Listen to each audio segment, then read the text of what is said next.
going to go to something that we're not going to spend a lot of time on, but I wanted you to understand this. And I'll be honest with you. You know, I spent my life in private school and not public, because I work with the public schools, so I know about public schools, naturally. But until recently, I never came across the intervention and referral services concept. It's called the INRS. And when I looked through it and read it, and I was hoping one of my colleagues was going to be here. She's formerly of the Child Study Team in Kearney and is all over it. She's maybe the next one. She's sharp. She gets it. And somebody in the public school. And she introduced me to this, and I was stunned. I've never heard it before. But you should know it, and the reason you should know it is because kids that are not classified are in Gen Ed and something starts to evolve, more than likely they're going to go through this process, which may lead to a 504 or an IEP. You need to know about this because the family is part of what we're going to see here. We'll spend maybe 5 minutes on this, unless we've got questions. I found it fascinating. But this is serious stuff because it's under regulation by State Ed Department, and I'm fairly confident that not every single school in the state of New Jersey does this. And that's another story. So, let's just go through this chart. There's two of them here. But it's going to get your head around, I'm not interested in so much the technical part of this, but the feeling, the culture of what takes place in the school when it starts to happen. So there's a request for assistance. It could be made by anybody. It's going to be the teacher 9 times out of 10. That's who's got the kid 90% of the time. Team leader. In each school there's a team leader designated by whom I don't know. Reviews the request, assigns a case coordinator, schedules initial problem-solving meeting, and the first follow-up meeting. So it's being talked about. Case coordinator oversees the information collection. This information collection, folks, is that functional assessment stuff I was talking about. You all know what functional assessments are? Very quickly, functional assessments are not formal tests. The evaluations that are required in an IEP. The WISC, Stanford Binet, the IQ stuff, all the neuropsych stuff, that's formal assessments as part of the eval. This is not. This is just anecdotals, incident reports, report cards, summaries, progress reports, anything that can be accumulated to have a sense of this child and referral. Contact parent and guardian. There we go. As soon as the request is made and the coordinator analyzes it, that family is notified. And when I say parent, I'm always saying parent-guardian. Always. That word guardian, as you know, better actually than the people in schools, can mean a whole bunch of things. It could be foster, it could be therapeutic group home, it could be the state of New Jersey, DC, you know what it all is. DIFAS. We all have this. That's guardian. And by the way, and we're going to see it in a minute, just as long as I'm on it, if there is not a parent, the district's responsible later on in the IEP for making sure there's a surrogate. The district's responsible for that. I'm not talking about your DC P&P stuff, but we'll get to that in a minute. Parents involved convene a pre-scheduled meeting. Sound like a child family team meeting? Yeah. I feel this is the education equivalent of a child family team meeting. They call all the stakeholders together to talk, problem solve, develop an action plan, implement it, provide support to the implementers, convene a follow-up meeting, continue and modify the intervention. It's official. It's not special ed. It's not 504. It's help. And the parents involved. This is the softest kind. Could this lead to something? Turn the page. Thank you. This is the same thing, but this gets into a deeper view of the process. So there's your request for assistance. As you know, and I've said this to you when I've met with you, I'll ask you, do you have the is the child classified? You'll say yes. I'll ask you, do you have the IEP? You'll say yes. Or you'll say no. If the answer is no, we stop, we go back to go. And I say, make sure you can get it. Well, I don't have the release. Why not? They don't want to give it to me, parents. I'm saying that's not good enough. For you to help that family with the school, or even without the school, you need to see the IEP if this is a classified child. So you got to figure out a way to make them happy. Bring them donuts. Give them coffee, or tea, or me. Ask me along. Maybe I can twist an arm or two. I don't know. But we got to try to get it. And that's just the first part. It's not even the most important part. The most important part of that IEP is what? Of course, you know what it is. The classification, it's the goals and objectives, the education services, related services, all of that stuff's laid out through the regulations, and so we have a doc. But what's really the working end of the stick of the IEP? The evaluation.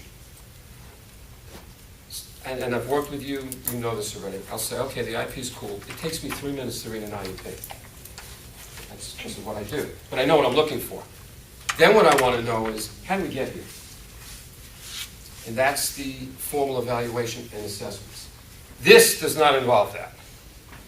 It could lead to that, but it doesn't.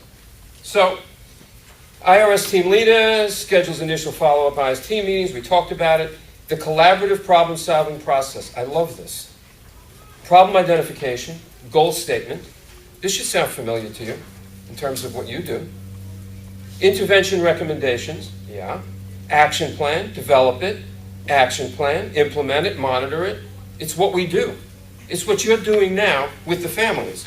Not with education, per se, but when you have services put in there, or you're having face-to-face, or you're having that big meeting, that's this.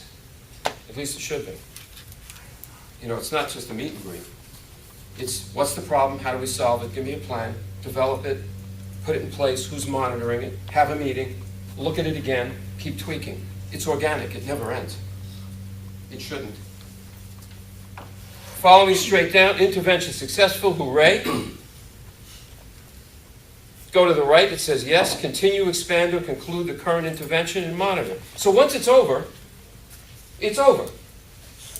But you got to monitor it. Why? You all know why. Because you can take a step back. You have regression.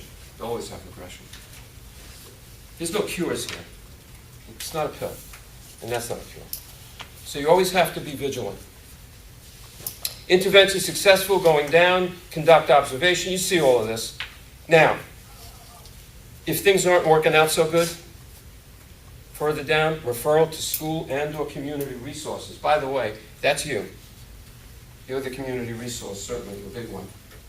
Referral for evaluation by child study team. You all know what the child study team is? Who doesn't? You all know? The multidiscipline team that receives the referral for special ed, conducts the evaluation and assessments, holds the meetings, comes up with a classification, eligibility for classification, has the meeting, families, agreement. As soon as parent consents, literally the next day, special ed starts. So all the child study team's responsibility. They assign a case manager. I know most of you probably know that. That's your mirror. That case manager is, as you as care manager, that's your mirror in education. That's your buddy. That's the one you have to have the relationship with. In some cases, Carl, for instance, he has a relationship with the director of one of the districts that he has a number of kids from. He struck that relationship up. This guy's very available, and if you can get the director to work with you, you got juice. It's a whole other level. Because all the case managers are going to go to their supervisors or the director in terms of not decision-making, because that's a collaborative effort, but in terms of steps to follow, you want the director if you can get the director. 9 times out of 10, you're not getting the director. Small district, better chance. Hackensack, Tom Santigod has got a million things to do. He's never taken your phone call. It may get to him. So, case manager, care manager. Participants in the process. This is great. On the left, the core team, principal or designee, regular ed teachers, student support, and so this is the in-house people, plus individual requesting assistance, usually the teacher, parent or guardian, there you go, always part of the team, additional ad hoc school staff as needed, community reps as appropriate, that's you. They may not know it's you, and that's part of our information dissemination to the community. This is what Kathy bangs her head against the wall with every day she works here. This is part of what I'm working with her. How do we get these school districts to understand that Bergen's Promise is a partner? And, as you can see here, you're already built into it. Not by name, but by role. Parent, guardian, community resource. Your parents and you are built into every single aspect of what education does. It's just a matter of telling them this in ways they can understand. And as I guess I said to you when I first met you, you guys are the foot soldiers and the ambassadors of Bergen's Promise. Who has more contact with them than you do? Nobody. Parent, maybe. But you're it. You are the number one professional outside the school who has the most leverage, impact, relative to that family than anybody else. At least on paper. So we want to take advantage of that, and we'll explore more of that in a minute. So are we clear? INRS? Interesting, right? Interesting to me when I found out about it. I'd never heard of it. Maybe that's because I'm siloed in special ed, and you wouldn't hear about this in special ed. This happened way before it got to the child study team. What I attached for you, we're not going to go over here. This is for you. Are the regulations setting up these INRSs. Yeah. This gives it the backbone. This is why they exist. Information. You should read it. It doesn't take much. All right. You ready for fun? So we're going to enter the doors and the portals of special ed. I think Kathy gave me this. You did. Yeah, thank you, Lauren.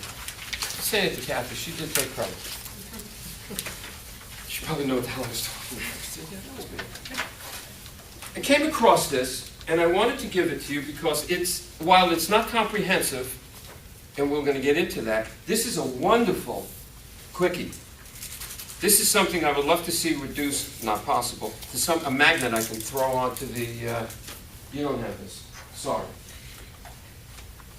onto the washer, dryer, refrigerator. This is done by ARC. This is a quick guide for parents. I'm going to just scan this with you, just let's look at it, familiarize, then we'll get into the big stuff. Commonly used terms, IEP, IDEA, what a surprise, and LRE. That was one of the first things I asked you also. Least restrictive environment, federal law. On the surface, it's vague. Words like least and appropriate, can you define those? And my upbringing in education is a very behavioral one. So when I see words relative to school and education, I look for things that are measurable and observable. Can you measure and observe appropriate? No. Not possible. Can you measure least? I said least? No. This is much like our founding fathers, mothers, brothers, aunts, and uncles who did the Constitution left certain things vague for a reason, open to some interpretation for a reason, so it can bend. and not break with having finite descriptions of things without knowing the future. So here's one of them. Least restrictive environment.